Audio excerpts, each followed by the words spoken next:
যুগান্তরের প্রধান শিরোনাম, পালিয়েছেন ৯০ মন্ত্রী এমপি। প্রতিবেদনে বলা হচ্ছে, শেখ হাসিনা সরকারের পতনের পর তার মন্ত্রী এমপি ও প্রভাবশালী রাজনৈতিক নেতাদের দেশ ছেড়ে পালানোর হিড়িক পড়েছে। কেউ দেশ ছেড়েছেন একা, কেউ বা সপরিবারে, অনেকে ভয়ে দেশের অভ্যন্তরে আত্মগোপনে চলে গেছেন।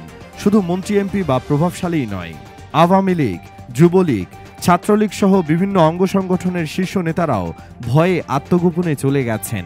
এই তালিকায় আছেন আওয়ামী লীগ দলীয় প্রভাবশালী ব্যবসায়ী ও বিভিন্ন সরকারি প্রতিষ্ঠানের দুর্নীতিবাজ কর্মকর্তা কর্মচারী।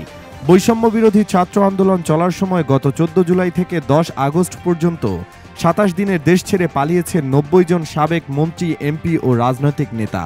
এছাড়া বিমানবন্দরে আটক হয়েছেন অন্তত ১০ জন মন্ত্রী, এমপি ও প্রভাবশালীরা। বিমানবন্দরে এসেও পরিস্থিতি বেগতিক দেখে ফিরে গেছেন কমপক্ষে ২৫ জন মন্ত্রী, এমপি, রাজনৈতিক নেতা ও দুর্নীতিবাজ সরকারি কর্মকর্তা। শাহজালাল বিমানবন্দর সহ সংশ্লিষ্ট সূত্রে এসব তথ্য জানা গেছে। এদিকে সরকার পতনের একদিন পর থেকে ৬ আগস্ট শাহজালাল আন্তর্জাতিক বিমানবন্দর সহ দেশের সবগুলো বিমানবন্দরে কড়াকড়ি আরোপ করা হয়। হাসিনা সরকারের মন্ত্রী পরিষদের সদস্য, জাতীয় সংসদের এমপি, সংসদীয় কমিটিগুলোর সভাপতি এবং প্রশাসনের গুরুত্বপূর্ণ পদে থাকা দলবাজ কর্মকর্তাদের নামও দেশ ত্যাগের নিষেধাজ্ঞার তালিকায় রয়েছে।